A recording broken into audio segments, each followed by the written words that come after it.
nothing but a broad demarcation of a geographical landmass, but it also created an opportunity for a young state in India to start with a clean slate, to start, without any baggage. That's exactly what we did over the last 10 years.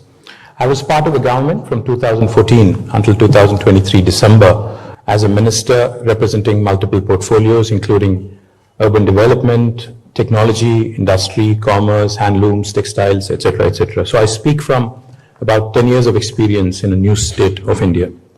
Now, building up a social public movement with such high velocity as was done in the case of formation of Telangana, literally gives you hope that after Gandhi, after Pandit Nehru, and what all they had to do during India's independence movement, there are still possibilities and more, even in independent India, to achieve your dreams and to achieve your ambition through democratic struggle.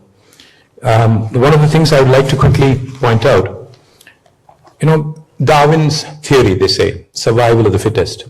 What makes Telangana special? What is so good about Telangana? We have done a number of things which probably have not been seen in any state in independent India in the last 78 years. How many of you in this room probably know? I am not sure. But if you just pull out your phone and probably type in Google, you just do a quick search in Google, world's largest lift irrigation project. The world's largest lift irrigation project, a multi-stage lift irrigation project. Now, many of us in this room, I'm sure, have heard of the Three Gorges Dam in China and how the Chinese execution and how quickly they move when it comes to how agile they are when it comes to execution, etc. But if you just Google the world's largest lift irrigation project, you would realize that it is in India and it is in my state, Telangana, and it was built within 3 years of time. Now, we lift water from about 80 meters above sea level all the way to 618 meters above sea level and irrigate nearly 45 lakh acres every single season. Now, this also is something that goes to show you that even in a democracy, a vibrant democracy, infrastructure projects can be made to happen in a timely manner. Of course, meeting with all the resistors, all the potential challenges, potential impediments, etc., we were able to deliver. Not only the world's largest lift irrigation project, but we're also the first state in India to have completed a massive project with almost $7 billion US, ensuring that every single home in Telangana, which is about 10 million homes, are provided with a portable drinking water connection. Now, this might sound like, in the first world, it might sound like something trivial, but in a country like India, where we have a lot of room to grow and a lot of things to improve, this is by no means a small achievement. Likewise, let me also share quickly the world's largest campuses of Google, Microsoft, Amazon, Facebook, Meta as it's called, and the most valued technology companies in the world, including Apple, Salesforce, ServiceNow, Novartis, Medtronic, all of their largest campuses outside of the US and outside of their headquarters are today in my state, my city, Hyderabad. And this is not a call center or a support center I'm talking about. This is cutting edge technology development that's happening in India, in my city, Hyderabad. And the landscape and the way it changed over the last 10 years is nothing short of incredible. The story is nothing short of incredible. One of the things I'd like to point out, just so that we talk numbers quite often. Have you heard of any state or country which has seen 156% growth in its per capita over the last 1 decade? Now, that's Telangana for you. We were ranked among Indian states, ranked 12 in 2014. But as of today, we're ranked number 1 in India in terms of per capita income, raising from 114,000 Indian rupees to now almost 400,000 Indian rupees. Now, this is the kind of progress that has been achieved by a young state in India, which has really dispelled the notion that, there are the red tape and, the challenges that are typically associated with doing business in India, and also the challenges that are typically associated with ensuring that we deliver. Now, Just to expand on the bit on technology, not only did we attract large number of tech companies to Hyderabad, to Telangana and to India, we also made sure that we provided enough and more jobs to the local youth and local youngsters. The number of jobs when we assumed office in 2014 in tech industry alone was about 323,000. But by the time we relinquished office, that rose almost to 1 million, a whopping 10 lakh jobs. Now, also, that reflects in the numbers and performance of our technology exports. When we assumed office, the technology exports from Telangana were about 56,000 crores of rupees, Indian rupees, 56,000 crores of Indian rupees. By the time we left office, it was almost 241,000 plus 2,00,000 crores of Indian rupees. So the kind of progress that was achieved, the kind of delivery that was made possible by our leader, Shri KTR, who was the first Chief Minister of Telangana and who was also the leader of the nation for about 14 years before Telangana became a reality, is a shining example of how to adapt, how to, like I said, Darwin's theory of evolution, survival of the fittest, as they say. If you have to theorize and if you have to probably translate into how things can also happen in governance, Telangana is a shining example. Likewise, let me also quickly add, disruption, is a word typically associated with the tech industry and the tech world. A lot of people think disruption typically means a tech startup, but disruption can also happen in governance. That's exactly what Telangana has shown you. For the last 78 years, we have the same set of officers, the bureaucrats, the civil servants, which by the way is a legacy from England, the ITS and the IAS and the IPS and the IFS, the Indian Foreign Service, Administrative Service, Police Service, Fire Service, etc., etc., is a legacy that India had gotten post-independence. The officers have not changed. The red tape, of course, has come down a big time, but in Telangana, we are ranked today as the state with the most ease of doing business in the country, as per Government of India and Niti Aayog. And there is a reason why we have been able to achieve that.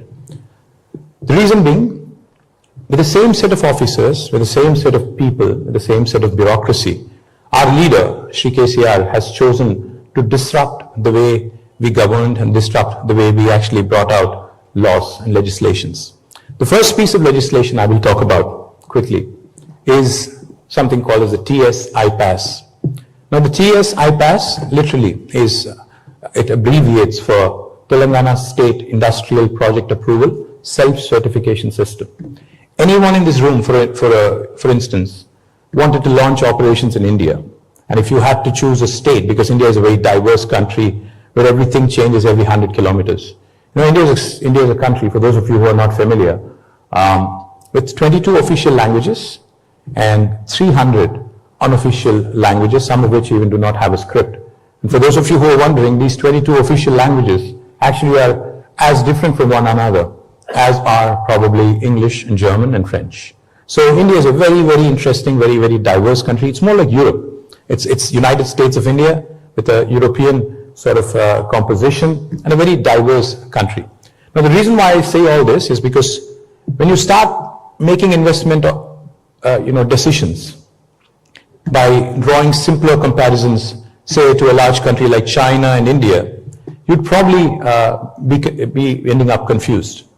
Because China is a country which has got a lot of homogeneity. It's a country where language and a lot of other things are common across the nation. But in India, like I said, everything changes every 100 kilometers. Therefore, it's important to understand the policies of states where you would want to engage, where you would want to set up a base, and where you would possibly want to enter India through. And Telangana, the policy that I just quickly mentioned to you, TS-iPASS, is probably the most revolutionary policy, revolutionary law by any Indian government in the last 75 years. What are the salient features? I'll just give you 3. Any of you in this room, if you wanted to start an enterprise in Telangana, it could be a factory or something in the services industry, you would be surprised to know that you do not need any approval from the government. You can hit the ground running. You can actually start on day one with your factory. You don't need the permission of the local municipality or the village panchayat or even the state government.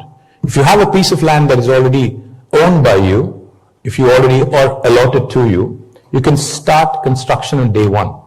Parallelly, simultaneously, we request that you submit an application online on the TS-iPASS portal.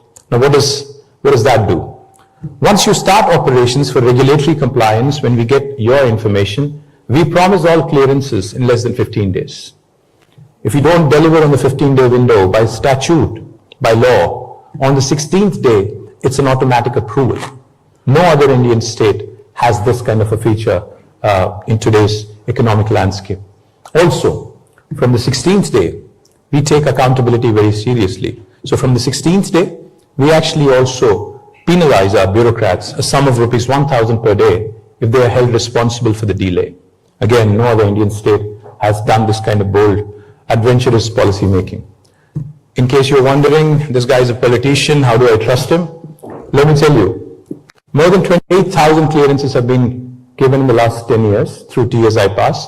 We've been able to raise more than 3.5 lakh crores of investment into Telangana and have been able to create 24 lakh direct jobs, which is about 2.4 million direct job potential in our state. And that, again, ties back to the explosive growth that we had in the technology sector, from 300,000 jobs to 1 million jobs, from 57,000 crores of IT exports to 2,41,000 crores IT exports, and also the ability to attract the world leaders like Apple, Google, Microsoft, Amazon to set up their largest base outside of the US and outside of their headquarters in my state. In summary, I'll just say one thing. Telangana today, if you ask me to sum up in one word or one sentence, how do you define the kind of development that we've had? I'd say a fine balance of welfare, development, an integrated, holistic, and a very inclusive approach is what makes Telangana special. We believe in maximizing governance and minimizing government. We believe in ensuring that process becomes the key and not the person.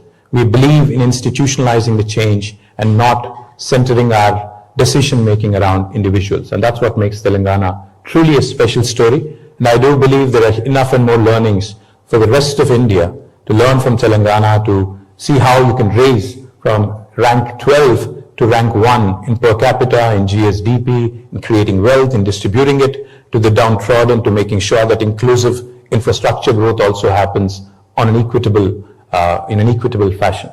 So I thank Bridge India for this lovely opportunity. I sincerely hope that all of you have a great experience here. And I do hope you continue to invest in India and continue to pick progressive states like Telangana, which truly are the lighthouses for the country and possibly by extension to large chunks of the world as well. Thank you very much.